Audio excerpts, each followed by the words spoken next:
अस्सलाम वालेकुम नाज़रीन, मैं हूं डॉक्टर सजाद बुखारी। नाज़रीन, 2010, 2022 और 2025 बदतरीन कैटेस्ट्रॉफी का पाकिस्तान को सामना करना पड़ा। फ्लैश फ्लड और मानसून और जो क्लाइमेट चेंज है, जिस क्लाइमेट चेंज के लिए हमें इंतज़ामी नकाइस को दूर करना था, एडमिनिस्ट्रेटिव इंफ्रास्ट्रक्चर को बेहतर बनाना था, दरियाओं के रास्तों में हमने बंद बांधने थे और हमने वहाँ पर तामीरात को रोकना था।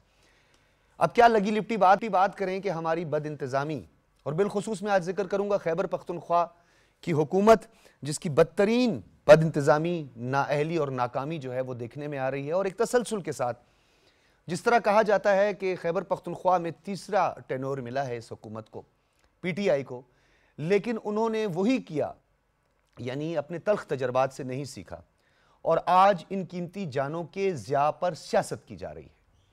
और ये एक और नाकामी है खैबर पख्तूनख्वा हुकूमत की।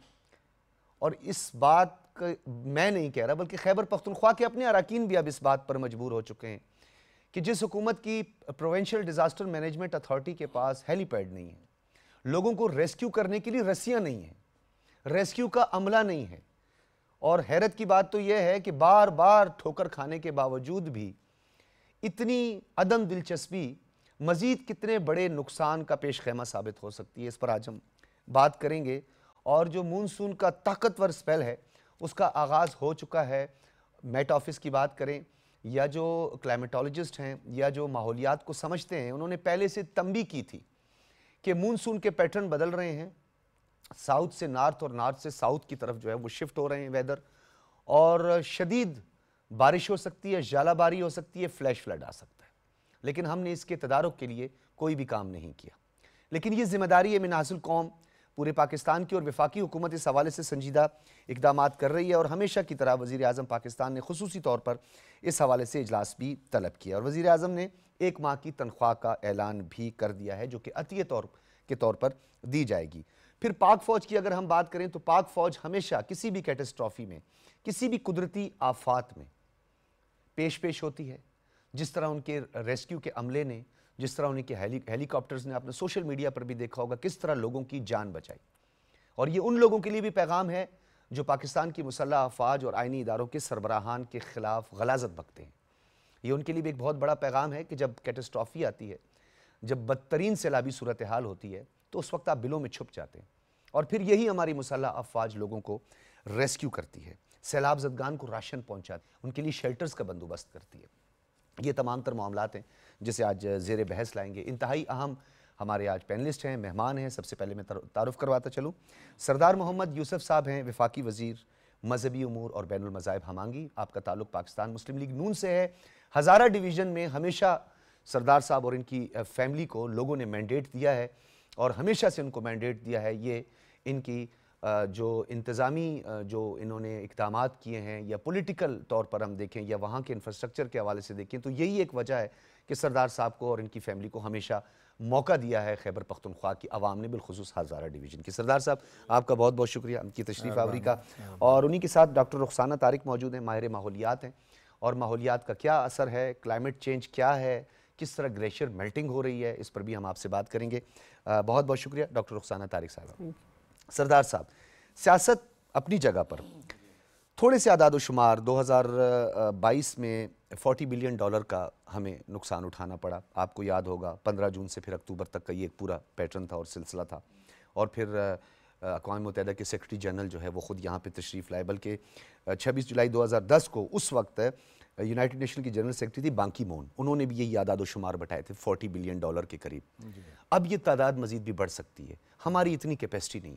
खैबर पख्तूनख्वा हुकूमत को तीसरी दफ़ा आवाम ने मौका दिया, उसके बावजूद बदतरीन इंतज़ामी जो है बद इंतज़ामी नज़र आई है, और हज़ारा में भी बदकिस्मती से आपके हल्के में भी एक शदीद जानी नुकसान हुआ है, क्या कहेंगे? बिस्मिल्लाहिर्रहमानिर्रहीम। वाकई सबसे पहले तो बहुत अफसोस हुआ कि जो इस दफ़ा भी क्लाउड बर्स्ट और सैलाब आने की वजह से बहुत सारी कीमती जानें जो ज़ाय हुई हैं, और जो लोग शहीद हो गए, तो हमारी तो दुआ है अल्लाह ताला उनकी मग़फ़िरत फरमाए। जो बाकी ज़ख्मी हैं अल्लाह ताला उनको सेहतयाबी दे, और जो लायकीन हैं उनसे भी हमारी दिली हमदर्दी है। ताहम जिस तरह आपने कहा कि जो इससे पहले भी इस तरह के हादसात हुए हैं, और एक वार्निंग इसी को समझना चाहिए कि अगर एक दफ़ा वाक़या हुआ तो उसकी एहतियाती तदाबीरें होनी चाहिए, चाहे गवर्नमेंट, फेडरल गवर्नमेंट हो या सूबाई गवर्नमेंट हो, जिसकी जो ज़िम्मेदारी है उसको निभानी चाहिए। ताहम इस वक्त चूँकि ये जो जुमे को मेरे हलके में भी क्लाउड बर्स्ट आने की वजह से ज़िला मानसरा के जो गांव नीलबान डेरी अलीम है, तकरीबन 20 लोग जो उसमें शहीद हो गए। यही इसी तरह का आपको याद होगा बालाकोट में भी जहाँ पहुँचे थे आप? जी हाँ, बालाकोट में भी पहले यानी इसी तरीके से हुआ था, और इसी तरीके से बहुत पहले हुआ था, जबर देवली में हुआ था, डाडर में हुआ था जी। और उस वक्त की हुकूमत फौरी तौर पर उन्होंने रिलीफ भी दिया और जाकर रिहेबिलिटेशन का काम भी किया। और इसी तरीके से बड़ा अफसोस होता है कि जिस तरह भुनेर में जो सैकड़ों की तादाद में लोग शहीद हो गए, इंतहाई अफसोसनाक, और मकान कई मतलब है वो हुए। इस वक्त तक तकरीबन 300 जो PDM एक्ट की तरफ से जो 325 के करीब 341 अफराद जी, अब 41 को पहुँच के, और इसी तरह 178 अफराद ज़ख्मी हैं, और इसके साथ ही तकरीबन 292 जो उसमें मरद हैं, और इसी तरीके से 100 बाकी ख़वातीन भी 28 ख़वातीन हैं, बच्चे हैं 21, और इसके साथ ही जितने भी मतलब घर हैं उसको इलाद हैं, कुछ 450-500 घरों की तादाद है, कुछ जुज़वी तकरीबन 800-900 इस तरह अब तक जो अपडेट है इस तरीके से। ताहम आपने जो बात की इसमें बिल्कुल कोई शक नहीं कि खैबर पख्तूनख्वा में जो तीसरी दफ़ा है एक जमात की हुकूमत चली आ रही है, तसलसल उसका रहा है, और अगर किसी भी पार्टी को ये अगर इस तरह का मौका मिलता है तो उसकी एक लॉन्ग टर्म पॉलिसी भी होती है और उस पर वो अमल दरामद भी कराते हैं, उसके लिए आसानी भी होती है। लेकिन बदकिस्मती से आपने पिछले दिनों देखा कि वहाँ दरिया स्वात में जो फैमिली पंजाब से आई थी वो जो पुकारते रहे कि हमें बचाओ, और कितना वो दर्दनाक करबनाक मंजर था कि कोई भी देखने वाला यानी स्वाय मतलब है दिल के आंसू रोने से उसके अलावा चारा कार नहीं था। लेकिन उस वक़्त भी इनको ये सबक नहीं मिला कि ऐसे मौके पर फौरी तौर पर उनको बचाया तो जा सकता था। बिल्कुल नज़दीक तरीन जो मंगोरा में उनकी एडमिनिस्ट्रेशन थी, डिस्ट्रिक्ट एडमिनिस्ट्रेशन थी, फिर पेशावर कौन सा दूर था, तकरीबन आध घंटा तो ये सारी चीज़ें होती रही। बिल्कुल, और उनके पास हेलीकॉप्टर क्यों नहीं और अभी रिसेंटली वो एक पूरी फैमिली जो है वो पुकारती रही और पानी के दरमियान वो फंस गई, पानी के और कितने घंटों तक जो है वो हेलीकॉप्टर नहीं पहुंचा, कितने हेलीकॉप्टर नहीं पहुंचा। ये सूरत हाल यानी इनकी रही है, कोई तवज्जो नहीं है। और जो इंसानी हमदर्दी के तहत अगर कोई सोचते हैं तो उस पर अमल करके भी दिखाते हैं, ज़ुबानी जमा खारिज नहीं करते। मुझे उस दिन पता चला, मैं यहाँ से गया अपने हल्के में और वहाँ तक सड़क खुलाई, फिर उसके बाद मतलब लोगों के पास पहुँचा, जनाजों में शरीक हुआ, फिर ये सारा राब्ता मैंने प्राइम मिनिस्टर से किया। ये जो बिलियन ट्री सुनामी थी, दरख्त लगाने थे और ये टिम्बर माफिया के खिलाफ एक्शन लेना था, ये तो पता चल रहा है वाज़े तौर पर कि अगर ये दरख्तों की कटाई तो एक बड़ी वजह है कि जिसकी वजह से आपका जो फ्लैश फ्लड है इसका बहाव जो है उस कम नहीं होता, बढ़ जाता है इससे, और उसके लिए राह में रुकावट। साहब मैं ये कह रहा था कि मैंने प्राइम मिनिस्टर से जब रब्ता किया, उन्होंने फौरी तौर पर आज सुबह बुलाया, मीटिंग की सुबह तकरीबन 9 बजे, और तमाम जितने भी स्टेक होल्डर थे उनको जूम पर भी लिया, उनसे सारी मालूमात की, हदायत दी, और बड़ी अच्छी बात उन्होंने की कि ये एक मुसीबत का वक्त है, ये पूरी कौम के लिए एक बहुत बड़ा अलमिया है, इसमें कोई सियासत नहीं करनी, बल्कि हमने वफाक भरपूर तरीके से सूबों के साथ भी मदद करेगा, KP के साथ मदद करता है, जिस किस्म की मदद की ज़रूरत है हम उसको इंशाल्लाह देंगे। NDMA के चेयरमैन भी वहाँ पर मौजूद थे, उनको भी सारी उन्होंने भी आगे PDMA को और पूरी जो रेस्क्यू टीम है उनको भी हिदायत की कि इस वक्त हम सब मिलजुल कर जो इस आफात का जो मुकाबला कर सकें और उसका तदारक कर सकें और लोगों को रिलीफ भी पहुंचा सके, उनको हमदर्दी में शामिल।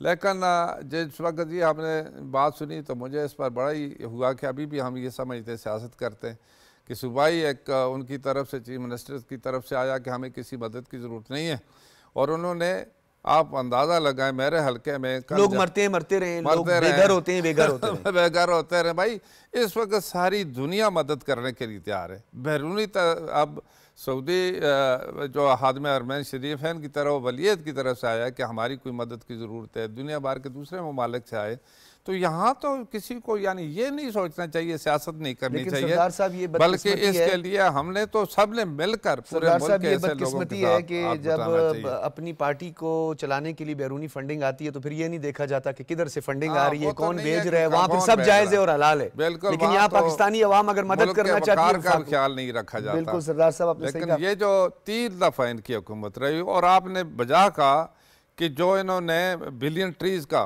उस वक्त वावेला कर थे, बड़ा शोर मचाया, बड़ा पैसा बाहर से आया, वो कहाँ खर्च हुआ। उसके लिए उस वक्त मैं सूबाई असम्बली का मेंबर भी था, अपनी पार्टी का पार्लिमानी लीडर था, तो हमने मुतालबा किया कि इसकी इंक्वायरी की जाए और एक असम्बली की कमेटी, खुसूसी कमेटी बनाई जाए। बिल्कुल। और कमेटी बनाई गई, हम जितने भी अपोजिशन के पार्लिमानी लीडर थे वो उसके मेंबर थे और गवर्नमेंट की तरफ से भी 5 मेंबर उसमें थे, शामिल थे 10 मेंबर। तो हमने कहा इसकी ग्राउंड पर जाकर विज़िट किया जाए, देखा जाए। तो सबसे पहले हम बनू गए, बनू में वहाँ पर जिस वक्त हम रात को पहुँचे, सुबह विज़िट करना था, रात को इन्होंने कमेटी तोड़ दी और इन्होंने कहा, उस वक्त मेरा ख्याल है इनका वज़ीर इत्तलात था जो शौकत यूसुफजई, वो कमेटी को हेड कर रहा था, उसने उसकी तरफ से आया कमेटी तोड़ दी गई है, चीफ मिनिस्टर ने उस वक्त तोड़ दी।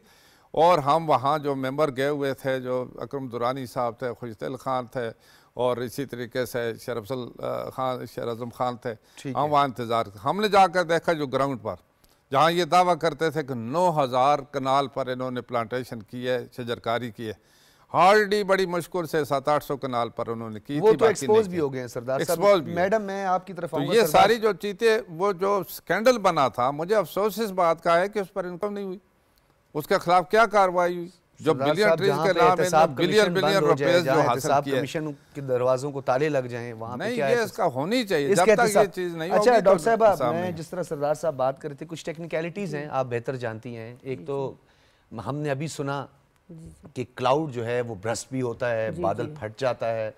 एक तो ये बताएं कि कौन कौन से एरियाज ऐसे हैं जिस पे स्पेसिफाई करें कि कौन कौन से एरियाज पे ज़्यादा एहतियात बरतने की ज़रूरत है, क्या ये स्पेल मज़ीद ख़तरनाक हो सकता है और क्या एहतियाती तदाबीर होनी चाहिए जो बदकिस्मती से हम नहीं कर पा रहे। अच्छा, अस्सलाम वालेकुम जी।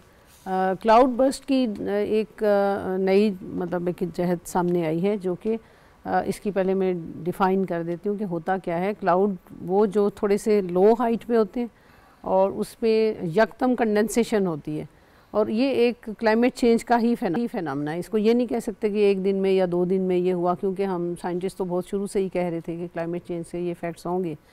तो ये जिस तरह से अर्बन एरिया में भी हो सकता है, आप जैसे पहाड़ी इलाकों में भी हो सकता है, इसके लिए कोई स्पेसिफिक अभी तक नहीं है, क्योंकि जो मैंने स्टडी की है इसमें यह है कि आने वाले दिनों में हम हर किसी को प्रिपेयर्ड होना पड़ेगा। इवन अर्बन क्लाउड बर्स्ट भी हो सकता है। अभी तो थोड़ा माउंटेनस एरिया पे हुआ है, तो इसका मतलब है कि ये पुअर अर्बन प्लानिंग जो है ये भी मजीद नुकसान दे सकती है। बिल्कुल, इसलिए इसमें वहाँ पे एक ये सबसे पहली बात समझने की, इट्स अ लोकल फेनामिना, मतलब लोकली क्लाउड्स आते हैं जो कंडेंस होते हैं और वो हाइट ज़्यादा नहीं होती, लो हाइट होते हैं और यकदम बरसते हैं।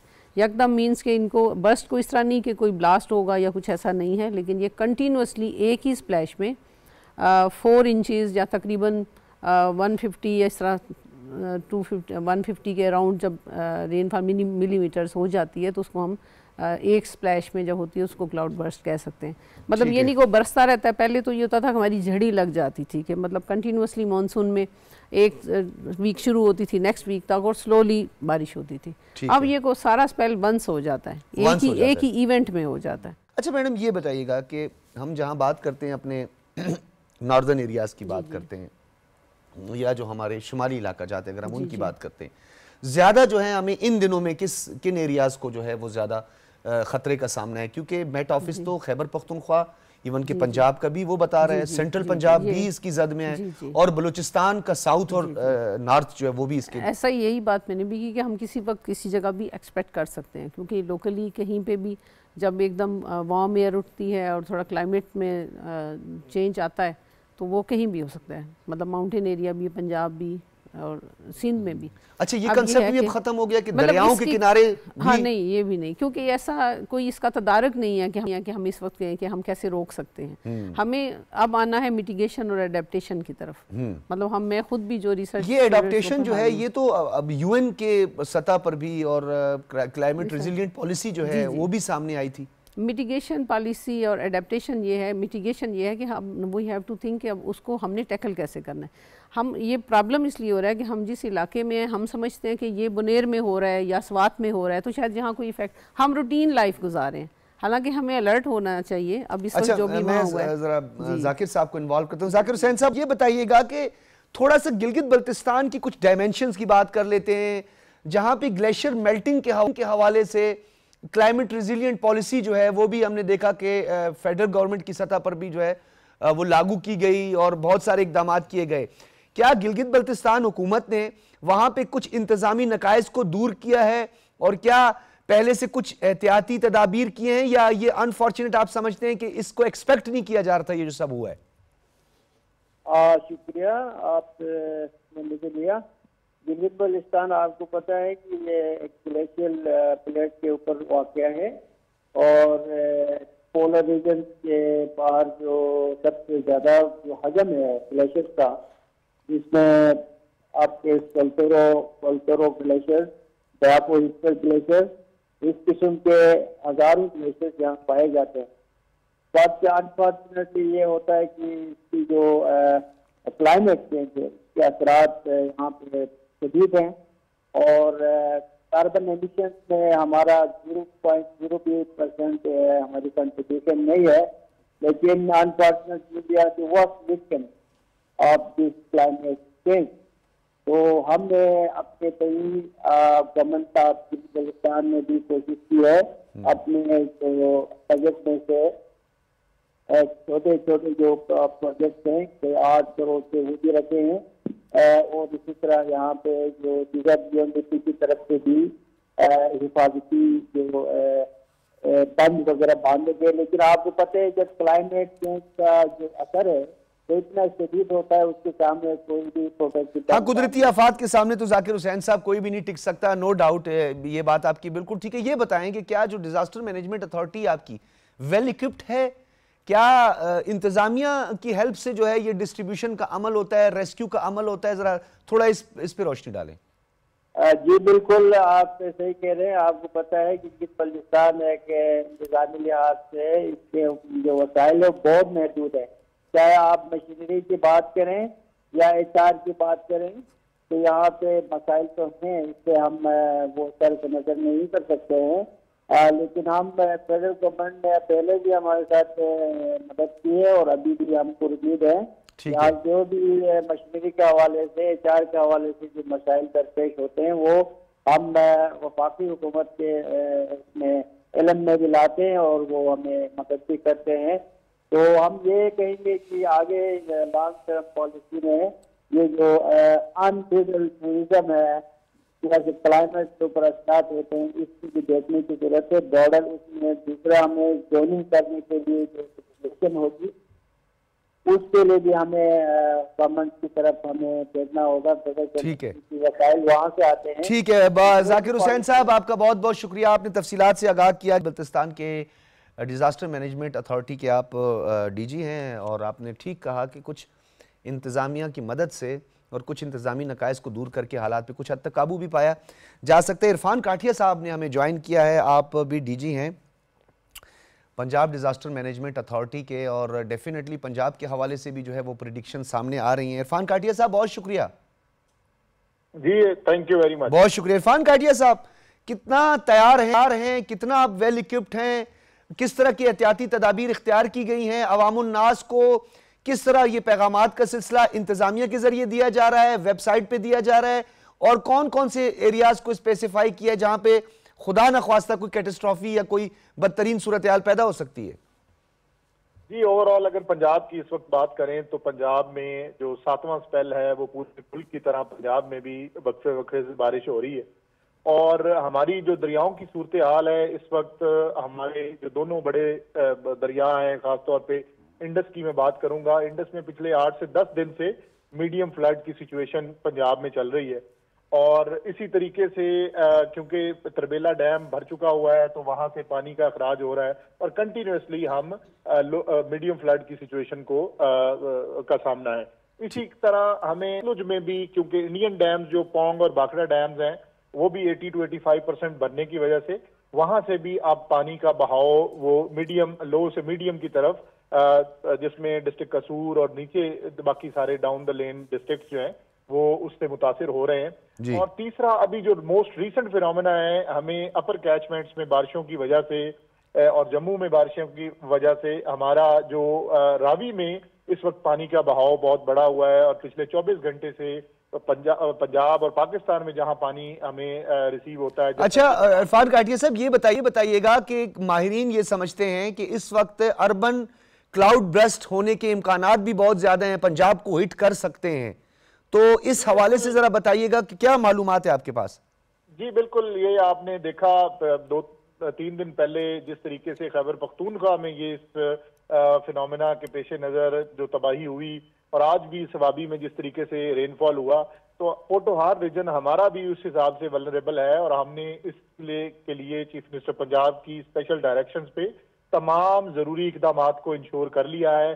उसमें इस तरह की तमाम आबी गुजरगाहों के इन एंड अलोंग जितने भी ऐसी डेवलपिंग हैं, सेटलमेंट्स हैं, उनको वहां खाली करवा लिया है, अर्ली वार्निंग को इंश्योर कर लिया है, और इस तरह के स्टेप्स को। ठीक है इरफान काटिया साहब, आपकी तरफ मैं दोबारा आता हूँ। सरदार मोहम्मद यूसुफ साहब, आप ये बताइएगा कि आपने अभी खैबर पख्तूनख्वा की हुकूमत की जाए नाअहली की बात की, कुछ अपनी जुरिस्डिक्शंस भी हैं, अब आपकी हुकूमत, आप वफाकी वजीर भी हैं, आपने देखा कि नारायण कागान के वाक़यात भी हमारे सामने आए, बालाकोट जिसका आपने जिक्र किया, ये बदतरीन सियाहती मकामात जो है वो ज़्यादातर मुतासिर होते हैं, और जो सियाह होते हैं वो अक्सर हमने देखे कि वो अपनी जान गंवा बैठते हैं। आपको नहीं लगता कि मज़ीद वफाकी हुकूमत को अब इस हवाले से ख़ुद कुछ इक़दामात भी करने होंगे, जैसे ख़ास तौर पर शजरकारी का मामला भी शुरू है, वज़ीर आज़म ने भी इसका बाकायदा आगाज़ कर दिया है, तो दरख्तों को बचाना और नए सियाहती मकामात को एक्सप्लोर करना। आपके एरिया में सिरन वैली है, माशाल्लाह इतनी खूबसूरत वैली है, उसका रोड इंफ्रास्ट्रक्चर बिछाएं ताकि लोगों का रुख उस तरफ भी हो, क्योंकि वहां अभी तक कोई इस तरह की सूरत हाल हमने देखी नहीं। ना बिल्कुल सही कहा आपने। वैसे देखें जो कि एक ही रुख में मसलन कागान वैली में जो सियाहत का जितने भी पिछले दौर थे वहाँ पर थोड़ी बहुत डेवलपमेंट हुई, लोगों का रुख उसी तरफ रहा, और उसके साथ ही बाकी जो इलाके, जो नए इलाके एक्सप्लोर नहीं किए, जिस तरह सिरन वैली है, कोश वैली है, इसके साथ मतलब अग्रोर वैली है, मुख्तलिफ जगह पूरे मानसेरा में, फिर हज़ारा डिवीजन में मुख्तलिफ मकान, टूरिज्म लार्जेस्ट टूरिस्ट अराइवल हो सकता है वहाँ पे। बिल्कुल हो सकता है। और उसके लिए जिस तरह शजरकारी की मुहिम भी शुरू हुई है, शजरकारी की बिल्कुल करनी चाहिए, फेडरल गवर्नमेंट भी और सूबाई गवर्नमेंट भी, उनको भी करना चाहिए। फिर जो डिपार्टमेंट है, सबसे बड़ी जिम्मेदारी उनकी है कि वो इसकी देखभाल भी करें, जो उनकी एक जिम्मेदारी बनती है। लेकिन बदकिस्मती से मैं फिर ये कहूँगा कि जब अगर कोई चीज़ शुरू होती है तो फिर उसकी देखभाल नहीं की जाती, उसकी सही निगरानी नहीं की जाती, उससे फ़ायदा हासिल करने के लिए कोई जिम्मेदारी नहीं लेता, तो ये सारी चीज़ें जो मैं कहूँगा वही बात जो बिलियन ट्रीज़ की बात की जाती थी, अगर वो इतने उस वक्त शजरकारी होती और उस पर खर्चा किया जाता। अगर वो बिलियन ट्री सुनामी नहीं आया तो मिलियन ट्री सुनामी क्यों मत ले आए, आप लोग ले आए, आपका तो एरिया है ना, आप वहाँ पे आप बिल्कुल हम इसके लिए तैयार है। मैं यही तो टिम्बर माफिया दरदर दरख्त भी काटते हैं, आपको भी पता है। टिम्बर माफिया कंट्रोल करना चाहिए, क्योंकि ये भी सूबाई देखे एक जिम्मेदारी बनती है और उनको बिल्कुल पाबंदी होनी चाहिए। 92 में फ्लड आया था, शायद आपको याद होगा, वो टिम्बर माफिया ने उससे पहले बड़ी कटिंग की थी, और उस वक्त के प्राइम मिनिस्टर थे नवाज शरीफ साहब भी थे, उन्होंने फौरी तौर पर पाबंदी लगाई, और जहाँ भी कोई लोग वहाँ पर उस वक्त लकड़ जो आई थी, फिर उसके ख़िलाफ़ इंक्वायरियाँ भी हुई, बड़ी उनके ख़िलाफ़ कार्रवाई भी, कानूनी कार्रवाई हुई, उस पर पाबंदी लगने की वजह से कुछ रुक गया था। अब जो इस वक्त है, एक तो मतलब टिम्बर माफिया जो है उसको लगाम देना चाहिए, उसके साथ जो शजरकारी या बाकी उसके लिए जितने भी मतलब है जितने लोग हैं उसके लिए कौमी सतह पर एक मतलब मुहिम चलानी चाहिए, और मांगी भी पैदा की जाए उसके लिए, और अवेयरनेस भी पैदा की जाए, लोगों में एहसास भी दिलाया जाए कि ये जो ज़िंदगी के साथ ताल्लुक़ रखती है, जो दरख्त हैं या उनकी मतलब है सर्वाइवल की बात है, इंसानों की सर्वाइवल की बात है। सरदार साहब एक और बड़ा अहम सवाल है, मैं आपसे करना चाहूँगा आपकी मौजूदगी में, क्योंकि आप एक जिम्मेदार पार्लियामेंटेरियन है और आपने हमेशा एक जिम्मेदारी का मुजाहरा किया है। अतियात देना, वाक़े के होने के बाद जो है लोगों को आटा तकसीम करना, जान का तो कोई नेमल बदल नहीं है, बिल्कुल नहीं। तो अब भी हम क्या इंतजार करते रहेंगे, या अब हम थोड़े से जो है होश के नाखून लेंगे कि इसके बाद कोई इस तरह की सूरत हाल पैदा नहीं नहीं, यही तो मैं कहता हूँ, जिस वक्त इंसिडेंट हो जाता है फिर हम सारे तैयार हो जाते हैं, लेकिन उससे पहले अब ये किसी वक्त भी वाक़यात पेश हो जा सकते हैं, तो उसके लिए पहले से तैयारी करनी चाहिए, पहले से हदायत देनी चाहिए। डिपार्टमेंट बने हुए हैं, जो लोग जिम्मेदार हैं उनकी मतलब है मंथली उनकी प्रोग्रेस परफॉर्मेंस देखनी चाहिए, ईयरली देखनी चाहिए। हाँ जी, और उस पर यानी एक प्लानिंग ऐसी होनी चाहिए कि उसके मुताबिक वो लोग काम करें सही तरीके से। अब ये तो होता है जिस तरह अभी ये क्लाउड बर्स्ट आ गया या सैलाब आ गए, सारे मतलब कौम तैयार है, लेकिन जो लोग जिम्मेदार है, फर्ज किया जी वो इंक्रोचमेंट किसी जगह होती है, दरियाओं के किनारे आबादी होती है, क्यों होती है? रातों रात तो नहीं होती। डेवलपमेंट अथॉरिटी मौजूद है, क्यों नहीं रोका एनओसी क्यों जारी करते हैं? एनओसी क्यों जारी करते हैं? या मतलब सड़कों के साथ इंक्रोचमेंट होती है, वो कितने अरसे होते हैं, उसके बाद मतलब जाकर कहते हैं जी ये जाती इंक्रोचमेंट। अच्छा सरदार साहब, ये आपने जो बात की, आपकी जो जिम्मेदारी है जी, मेरी एज ए मीडिया पर्सन मेरी भी जिम्मेदारी है, एज ए फोर्थ पिलर हम सब की जिम्मेदारी है कि शऊर आगाही। डॉक्टर साहब आप लोगों की भी कुछ जिम्मेदारी है, कितने आर्टिकल्स आप लोगों ने अभी तक लिखे हैं, कितने जो एक्सपर्ट्स हैं क्लाइमेटोलॉजिस्ट हैं जिन्होंने लोगों को तंबीह की है और बताया है कि इस तरह के हालात का आपको सामना करना पड़ सकता है। जी, इस तरह के रिसर्च ज़्यादातर हमारी जर्नल्स की बात सही है, जर्नल्स में पब्लिश हो जाती है, लेकिन उसको ज़्यादा से ज़्यादा पब्लिक में जो है वो शेयर करना चाहिए।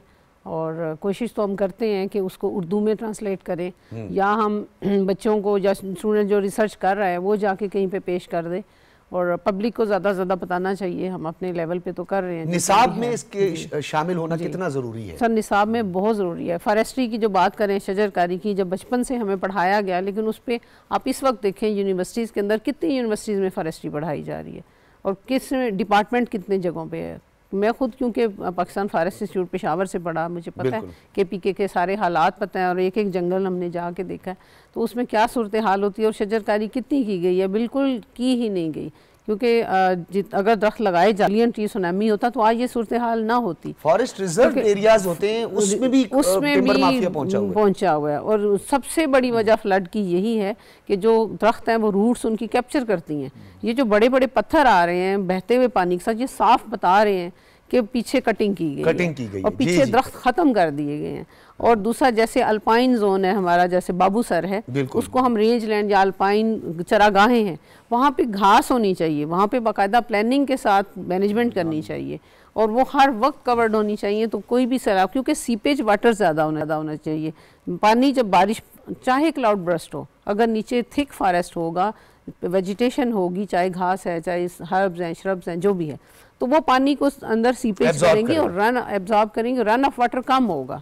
सबसे बड़ी वजह ये है कि हमारा जितना क्लाउड बर्स्ट हुआ, जितना पानी है, वो सबका सब बह के नीचे है। और कोई चीज लैंडस्लाइडिंग कह सकते हैं कि हमने डिले एक्शन डैम्स भी नहीं बनाए, हमने चेक डैम्स भी नहीं बनाए, कोई चेक डैम्स नहीं बनाए, हमने स्लोप को नहीं किया, हमने सॉइल इरोजन की नहीं रोका। पता है पुराने जमाने में बुजुर्ग सारे मिलके बच्चों के साथ वो मिला के पत्थरों का जाला बनाते थे, स्लोप्स के ऊपर थोड़े थोड़े चेक डैम्स छोटे छोटे खुद बनाते थे। हम ये सिखाते हैं, आपसे ही कह रहे हैं कि हम पढ़ाते हैं। मैं खुद PhD को वाटरशेड मैनेजमेंट पढ़ाती हूँ। अब वाटरशेड मैनेजमेंट पे कोई तवज्जो नहीं है। लोकल वाटर चैनल्स बनाए जाते थे, ये जो वाटर चैनल्स बनते थे, ये चेक डैम्स के साथ चेक डैम्स बनते, छोटे छोटे चेक डैम्स आपके लोकल चीज़ों से बन जाते हैं, पत्थरों से, चीज़ों से जमा करके पौधे लगा दें, वाटर स्लोली नीचे आए और रुकता रुकता आए। टोबास बनाए जा सकते हैं, थोड़े थोड़े पॉन्ड्स बनाए जा सकते हैं। ये जो आपने बात की लोकल सतह पे, ये भी बहुत नाज़रीन आप लोगों के लिए भी ये बहुत इंपॉर्टेंट। इरफान काटिया साहब हमारे साथ मौजूद हैं। जी बिल्कुल, आप जी इरफान काटिया साहब ये बताइएगा कि एक तरफ तो हमने देखा कि इस्लामाबाद से गिलगित बल्तिस्तान बरास्ते बाबूसर शाहराह को जो है वो पाक आर्मी ने खोल दिया है, जगलोड स्कर्दू रोड को भी उन्होंने जो है वो भी खोल दिया है, और इसमें आर्मी इंजीनियर्स कोर और FW का लैंड स्लाइडिंग की वजह से बंद सड़कों खोलने का काम जारी है।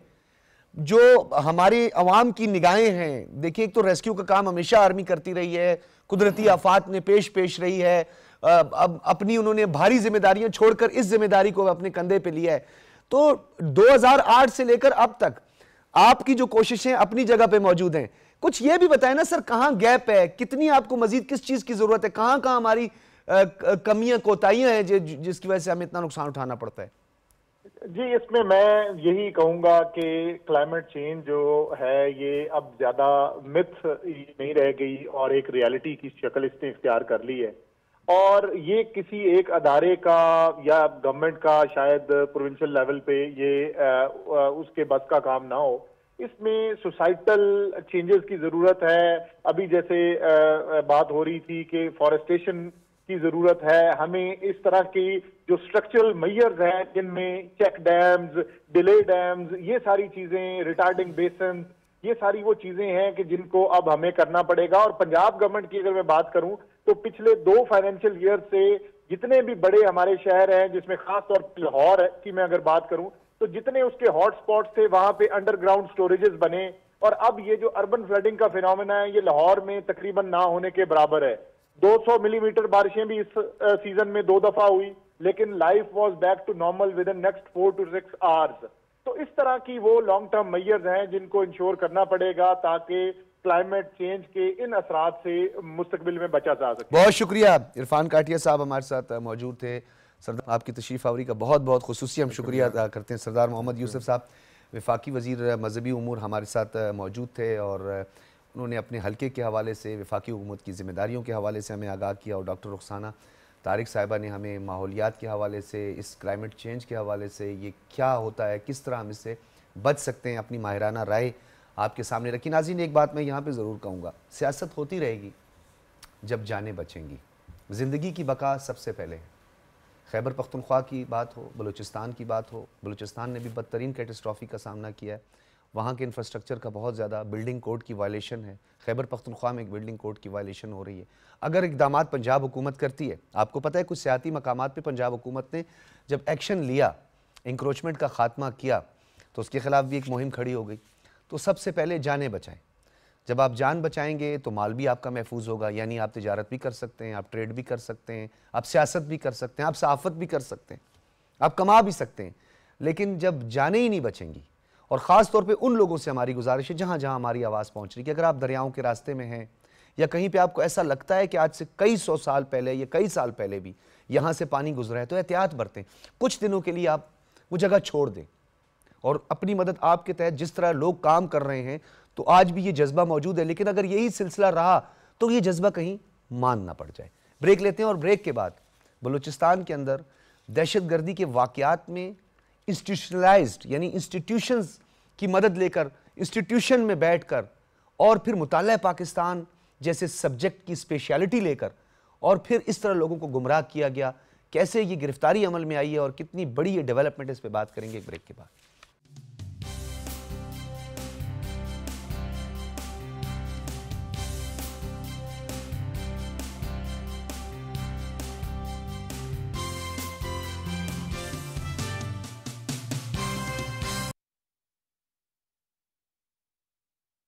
अगस्त के दौरान मुल्क के मुख्तलिफ हिस्सों में तेज हवाओं, गरज चमक के साथ मूसलाधार बारिश और बाज़ मकामात पर क्लाउड बर्स्ट का इम्कान है।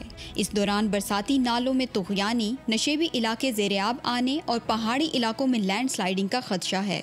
एहतियाती तदाबीर, मौसम की पेशन गोई और वार्निंग्स पर नजर रखें। गैर ज़रूरी सफ़र से गुरेज करें। बिजली के खंभों और बिल बोर्ड्स के करीब ना जाएं। पानी से भरे रास्ते और नालों को अबूर करने की कोशिश ना करें। नशेबी इलाकों के मकीन हुक्काम की हिदायत पर फौरी अमल करें और इमरजेंसी की सूरत में महफूज मकामात पर मुंतकिल हो जाएं। किसी भी हंगामी सूरत हाल में NDMA और PDMA के नंबर्स पर राब्ता करें। मुहतात रहें, महफूज रहें।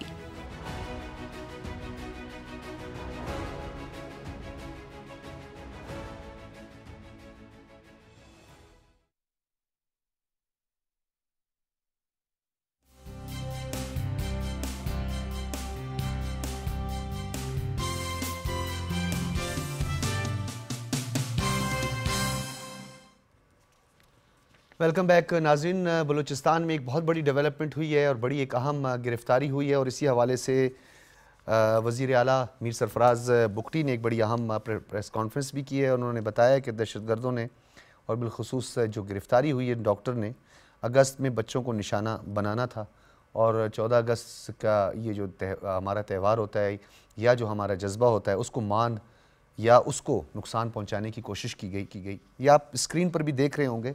ये बदकिस्मती है बलूचिस्तान की कि जिनके नौजवानों को वफाकी हुकूमत, रियासत न सिर्फ फैसिलिटेट करती है, ऑब्लाइज करती है, बल्कि स्कॉलरशिप भी देती है और डॉक्टर बनाती है। अब आप फहरिस्त में जाएं तो बड़े नाम जिनको हम ये कहेंगे कि डॉक्टर का जो मनसब, इतना आला मनसब उनको मिला, उसके बाद वो दहशतगर्द बने। और हमारे जो नौजवान हैं, कितने हमारे नौजवानों के जहनों में जहर उगला होगा, किस तरह इंस्टीट्यूशन के अंदर रहकर ये दहशतगर्दी को उन्होंने परवान चढ़ाया है।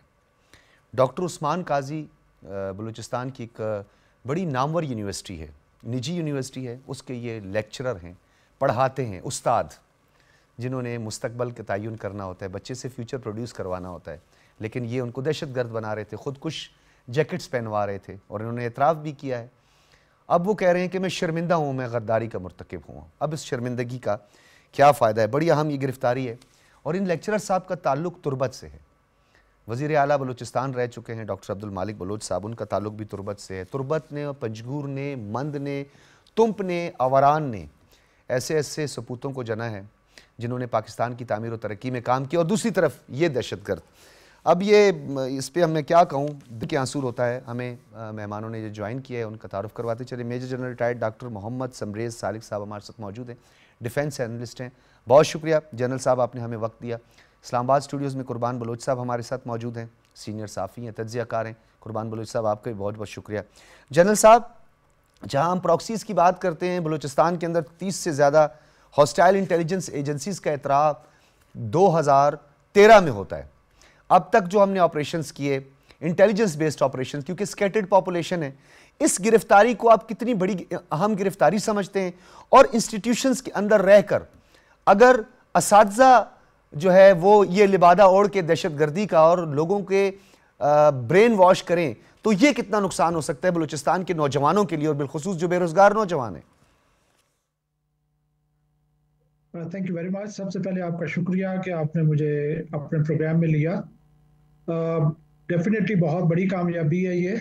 और जिस ईयर का आपने जिक्र किया 2013, ये वो टाइम था जब मैं एक सीनियर पोजीशन पे कोयटा में सर्व कर रहा था। और 2013 में अवरान में अर्थक्वेक आया था। एक डिस्ट्रिक्ट है बलूचिस्तान का जिसको मैं कहता था poorest of the poor districts of Balochistan.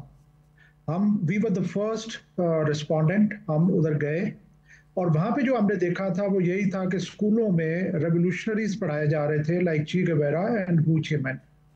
तो आप इमेजिन करें कि वो प्रॉब्लम अब कोयटा तक पहुँच चुकी है, वो स्कूलों से बढ़ के अब यूनिवर्सिटीज़ में आ चुकी है। वेरी अनफॉर्चुनेट कि हमारे ये जो भाई हैं, ये जो भटके हुए हैं, जो कि एक्सटर्नल इंटेलिजेंस ऑर्गेनाइजेशंस के हाथों इस्तेमाल हो रहे हैं, स्टेट से फ़ायदा भी उठा रहे हैं, स्टेट के बेनिफिशरी भी हैं, और स्टेट जिसको हम कहते हैं कि एक माँ की तरह होती है, उसके अगेंस्ट काम भी कर रहे हैं।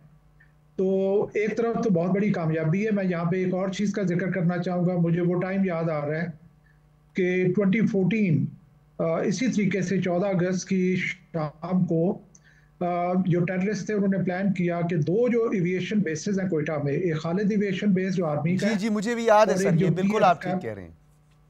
सुबह सवेरे हुआ था और उसे नाकाम बना दिया था। दोनों पे उन्होंने अटैक प्लान किया था और इसी तरीके से हमने नाकाम बनाया था। तो ये एक दूसरी बड़ी कामयाबी है। मैं समझता हूँ बीच में और भी ऐसे सर आपको याद होगा क्योंकि आप बलूचिस्तान में सर्व कर चुके हैं, बलूचिस्तान यूनिवर्सिटी की प्रोफेसर नाजमा तालिब को यूनिवर्सिटी के गेट के बाहर शहीद करके नारे लगाए जाते हैं। फिर खुद एक ऐसे प्रोफेसर जो बाद में आपको भी याद होगा जो टारगेट किलिंग का निशाना बनते हैं, उस पर वावेला मचाया जाता है। तो हम अपने असातिज़ा के साथ जब ऐसा कुछ करेंगे और वो जो पढ़ाने वाले हैं, और फिर दूसरी तरफ ये उस्ताद जो दहशतगर्द बना रहे हैं। एब्सोल्युटली। देखें, मैं पहले भी कह चुका हूं कि ये लोग हॉस्टाइल इंटेलिजेंस ऑर्गेनाइजेशन के हाथों में खेल रहे हैं। मैंने CPAC के ऊपर PhD की हुई है और मैं बहुत बड़ा प्रोपोनेंट हूँ CPAC का, कि CPAC हमारे लिए फ्यूचर के लिए एक बहुत अच्छी अंडरटेकिंग होगी। और आप यकीन करें कि CPAC से जो सबसे ज़्यादा बेनिफिशरी होगा वो बलूचिस्तान होगा। तो बलूचिस्तान जो है वो उसकी एक स्ट्रेटेजिक इम्पोर्टेंस है, एक अहमियत है। और मैं ये समझता हूँ कि अगर ये लोग इस तरह की law and order problem, insurgency को छोड़ दें और यहाँ पे नॉर्मल तरक्की होने दें, तो जो माजी में इनके एहसासात हैं या इनकी सोच है कि बलूचिस्तान के साथ किसी किस्म की कोई कमी रही, उन सब का अजाला फ्यूचर में किया जनरल जा साहब, सकता है, आपने क्योंकि तो जितना बड़ा $1 बेनिफिशियरी बलूचिस्तान $1 मिलियन जुमला बोल दिया कि बलूचिस्तान की एक स्ट्रेटेजिक डेप्थ और इंपॉर्टेंस है। यही तो वजह है कि प्रॉक्सीज इतनी सरगर्म अमल जो है वो दिखाई देती है। कुर्बान बलूच साहब, माजी में भी आपको पता है, आप अच्छी तरह जानते हैं, ख़ुद भी आप इस ट्राइब से भी हैं, सहाफ़ी भी हैं, अहले कलम भी हैं। बलूचिस्तान ने हमेशा कंट्रीब्यूट किया है पाकिस्तान की तामीर और तरक्की के। बलूचिस्तान के यूथ ने हमेशा, बहुत सारी तफसीलात है, मैं रख सकता हूँ। ये बताएं सर, प्रोफेसर्स, असातिज़ा, टीचर्स, यूनिवर्सिटी में पढ़ने वाले स्टूडेंट्स और फिर डॉक्टर्स जो रियासत पाकिस्तान जिनको डॉक्टर का मनसब देती है, और उनके एक कोटा सिस्टम होता है, आपको भी पता है कितने मार्क्स होते हैं और किस तरह वो डॉक्टर बन जाते हैं। एक आवारान वाले डॉक्टर भी, वो भी इसी काम में सरगर्मी में लगे हैं। एक और डॉक्टर हैं जो आज बंद हैं, कैद में। ये क्या हो रहा है सर? डॉक्टर बहुत शुक्रिया आपका। मैं समझता हूँ कि ये जो एक्शंस, ये जो साजिश है, न सिर्फ रियासत पाकिस्तान के ख़िलाफ़ है, ये बलूचिस्तान की आने वाली नस्लों के ख़िलाफ़ बड़ी साजिश है। मैं इनको आने वाली जो जनरेशन है बलूचिस्तान की, उसके ख़िलाफ़ बड़ी साजिश समझता हूँ कि बलूचिस्तान की जो आइडेंटिटी हमेशा रही है, सुलझे हुए लोग, पढ़े लिखे लोग, समझदार लोग, सियासत में, रियासत के हवाले से आइनी हुदूद में जमहूरियत के लिए अपने हुकूक की बात करने वाले। अब ये जो सूरत हाल जहाँ पहुँची है, वो इंतहाई अफसोसनाक है, और न सिर्फ रियासत पाकिस्तान के लिए, मैं समझता हूँ कि उससे ज़्यादा बलूचिस्तान की नस्लों के लिए, जनरेशन्स के लिए। इसलिए बहुत ज़रूरी है कि बलूचिस्तान के सियासी रहनुमा, अदीब, दानशूर और नौजवान जो पाकिस्तान की आइन पर यकीन रखते हैं, अपने हुकूक पर यकीन रखते हैं, पाकिस्तान के हुदूद में हुकूक की बात करना। अनफॉर्चुनेट ये हुआ है कि ये जिन्होंने असला उठाने की बातें करते हैं, ये जो सो कॉल्ड खुद को सेपरेटिस्ट कहते हैं, ये इस पार्लियामान का हिस्सा रहे हैं, ये इस कैबिनेट का हिस्सा रहे हैं, प्रोविंस में ये मौजें भी करते रहे हैं। जी बिल्कुल, अभी भी मैं यही तो बात कर रहा हूँ कि ये आप पाकिस्तान के खिलाफ साजिश के साथ आप अपनी जो नस्लें हैं, उनकी जो आने वाली मुस्तकबिल है उस पर वार कर रही हैं कि दुनिया में आप किस तरह ये चीज़ उठा के अपने हुकूक की बात करेंगे कि आपके टीचर्स, आपके प्रोफेसर्स, आपके लेक्चरर जो दहशतगर्दी को फरोग दे रहे हैं, आपके नस्लों अच्छा के कुर्बान साथ, साहब, मैं आता हूँ हैं। दोबारा आपके पास। बड़ी आपने भी अहम बात की है कि आप उस क्रीम को जो है ना, क्या ये क्रीम, क्योंकि बलूचिस्तान में पहले आपको पता है वकला का इतना बड़ा सानिया हुआ, डॉक्टर्स पर हमले हुए, प्रोफेसर छोड़ गए, सूबाई दारुल हुकूमत कोयटा जो है वो बिल्कुल वहाँ की क्रीम जो है वो उसको माइग्रेट कर गई। जनरल साहब ये बताएं, आपने एक टेक्निकल और बड़ा एक स्ट्रेटेजिक नौयत की आपका एनालिसिस था, मैं थोड़ा स्ट्रेटेजिक नौयत का आपसे सवाल करना चाहता हूँ। बलूचिस्तान स्केटेड पॉपुलेशन की वजह से वहाँ पे टारगेटेड और इंटेलिजेंस बेस्ड IBOs होते हैं, इंटेलिजेंस बेस्ड ऑपरेशंस होते हैं, और हमेशा से यही कहा जाता है कि वहाँ पे, और जिस तरह आज वज़ीर आला बलूचिस्तान ने भी कहा कि हम कहीं पे भी बम फेंक के 50 आम शहरियों को नहीं शहीद कर सकते। आप मुझे बताएं सर, कोई नई टेक्निक जिससे फिल फॉर, क्योंकि ये जख्म अब सर्जरी की तरफ बढ़ गया है सर, ये मेडिसिन से ठीक नहीं हो रहा, तो इंटेलिजेंस बेस्ड ऑपरेशन के साथ साथ इसका दायरा कार मजीद वसी किया जा सकता है? देखिए, जो सबसे बड़ा चैलेंज है बलूचिस्तान में वो है बलूचिस्तान के फैलाव का। इतना, अब यू मे बी नोइंग कि 44% जो टेरिटरी है पाकिस्तान की वो बलूचिस्तान में है। बलूचिस्तान में कई ऐसे डिस्ट्रिक्ट्स हैं जो कि they are larger than combined area of FATA. तो बहुत, it's huge. Kalat division sir सबसे ज्यादा डिस्ट्रिक्ट हैं और वहीं पे ये हालात ज्यादा एग्जैक्टली खारान जो डिस्ट्रिक्ट है वो 29,000 स्क्वायर माइल्स है, whereas complete FATA is 26,000 square miles. So you can imagine कि किस तरह के साइजेस हैं। तो वहाँ पे सबसे बड़ा एरिया है जो चैलेंज है, that is domination of entire area. तो मैं ये समझता हूँ कि इंटेलिजेंस बेस्ड ऑपरेशन पहले भी चल रहे हैं। ज़्यादा जो फोकस हमारा जो हमें सक्सेस दे सकता है दैट इज इलेक्ट्रॉनिक सर्वेलेंस, क्योंकि जब ये कम्युनिकेट करते हैं, जब ये अपनी इलेक्ट्रॉनिक सिग्नेचर देते हैं, तो दैट इज द वे जिससे हम इनकी लोकेशंस का हमें पता चल सकता है। और वहाँ पे फिर precision strikes through drones, through जो है वो प्रिसिजन एंगेजमेंट वो की जा सकती है। लेकिन आपको पता है कि हमारे पास लिमिटेड कैपेबिलिटी है ड्रोन जो है आर्म ड्रोन्स की, और फिर ये कि आर्म ड्रोन का अपना एक लिमिटेड टाइम फ्रेम होता है जिसमें वो फ्लाई कर सकते हैं पर्टिकुलर एरिया में।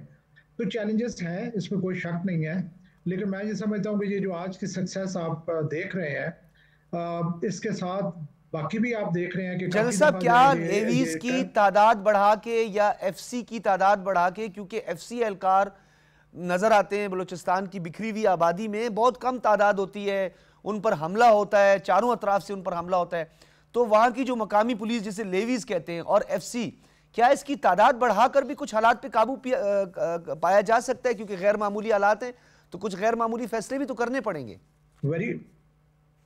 Very good question. देखिए, जो सबसे बड़ा फैसला रिक्वायर्ड है ना, वो है कि कैटेगरी बी एरिया को कैटेगरी ए एरिया में कन्वर्ट किया जाए। इसका मैं आपको ब्रीफली बताना चाहूँगा कि कैटेगरी बी एरिया वो एरिया होता है जहाँ पे कि सरदार का टोटल होल्ड होता है, स्टेट जो है वो सरदार को पे करती है और सरदार लेवीज को एम्प्लॉय करता है, और that force is like a personal force of sardar. तो मैं जब कोयटा में था तो मैंने एक टेम्पलेट बनवाया था, 32 डिस्ट्रिक्ट्स हैं बलूचिस्तान के जी, कि what is the degree of governance in various districts of Balochistan, and you will be surprised to know कि in my assessment there were districts जहां पे 2% भी गवर्नेंस नहीं थी। अवारान, जिसका मैंने पहले जिक्र किया, वहाँ पे 5 साल से there was no deputy commissioner, और वहाँ पे स्कूल फंक्शनल नहीं थे, वहाँ पे लेवीज फंक्शनल नहीं थे, वहाँ पे कुछ स्टेट की प्रेजेंस वाज ऑलमोस्ट नेग्लिजिबल। तो मैं हमेशा कहता हूँ कि जब आप एक कमरे को खाली छोड़ेंगे तो वहाँ पे कॉकरोचेस भी आएंगे, रैट्स भी आएंगे, लिजर्ड्स भी आएंगी।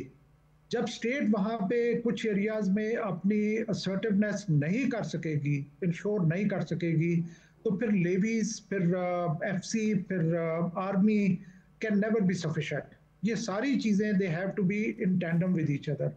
जनरल साहब ये मैं आपसे एक लास्ट में वन लाइनर पूछना चाहूंगा। आपने कहा कम्युनिकेशन को लॉक करके, ब्लॉक करके या कम्युनिकेशन गैप से फायदा उठाया जा सकता है क्योंकि इनकी कम्युनिकेशन रोक दी गई। अभी आपने देखा इंटरनेट की सहूलत बलूचिस्तान में बंद की, और आपको भी पता है कि अफवाहें किस तरफ से आई कि क्यों इंटरनेट बंद कर दिया है, ये तो बेसिक राइट्स हैं लोगों के, ये तो बुनियादी ज़रूरत है। तो आपने कहा कि intelligence based operation plus communication को फोकस्ड किया जाए और डिजिटलाइजेशन जिस तरह हुई है उसके मुताबिक काम किया जाए। नहीं, मेरा कहने का मकसद ये था कि they are relying on satellite phones, they are relying on wireless communication, क्योंकि हर जगह पे तो नॉर्मल ये जो लैंडलाइन नहीं अवेलेबल।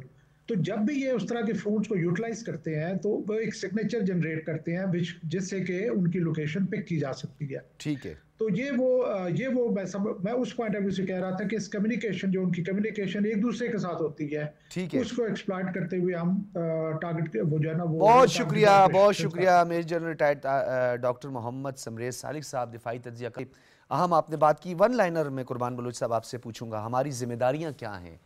पाकिस्तान हमारा है, चाहे बलूचिस्तान हो, सिंध हो, खैबर पख्तूनख्वा या पंजाब हो। जी, यकीनी तौर पर दो एक्शंस मेजर साहब ने निशानदेही की। मैं एक मज़ीद स्टेप की निशानदेही करूँगा कि सियासी मुज़ाकरात। आपको याद है डॉक्टर मालिक गए थे लाहौर, साबिक़ वज़ीर-ए-आज़म मियां नवाज शरीफ से रिक्वेस्ट की थी कि वो किरदार अदा करें। मैं समझता हूँ कि वक्त आ गया है कि वो मुज़ाकरात के लिए अपना किरदार अदा करें। जी, बहुत शुक्रिया आपका भी कुर्बान बलूच साहब हमारे साथ मौजूद थे। नाज़रीन, आपने गुफ्तगू सुनी, फीडबैक ज़रूर दीजिएगा। इजाज़त दीजिए, अल्लाह हाफ़िज़।